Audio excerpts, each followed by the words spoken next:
Hi friends, ரொம்ப நாளைக்கு அப்புறம் நம்ம வீட்டு மாடி தோட்டத்துக்கு வந்து பார்த்தா பசலைக்கீரை அப்படியே சுற்றி படர்ந்து இருக்குது ஃப்ரெண்ட்ஸ்.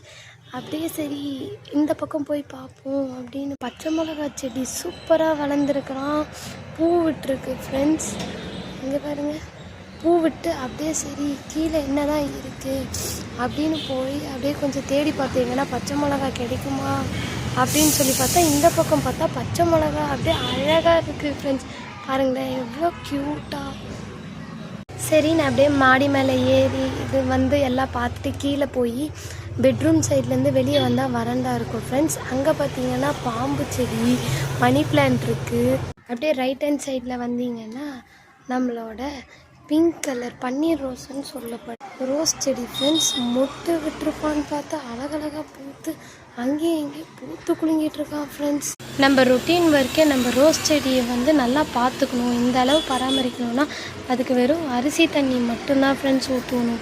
அரிசி தண்ணி ஊற்றியே வளர்க்கப்பட்ட இந்த பன்னீர் ரோஸ் செடி தான் நீங்கள் இப்போ வீடியோவில் பார்த்துட்ருக்கிறது ஃப்ரெண்ட்ஸ். சூப்பராக இருக்குது. ஏன்னா அதேமாதிரி பார்த்திங்கன்னா இது வந்து ஷோ செடின்னு சொல்கிறாங்க ஃப்ரெண்ட்ஸ். சூப்பராக இருக்குது பாருங்களேன்.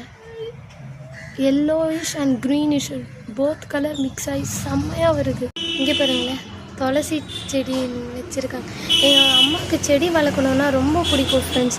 சூப்பராக பராமரித்து எவ்வளோ அழகாக அதை அப்படியே கொடி கட்டி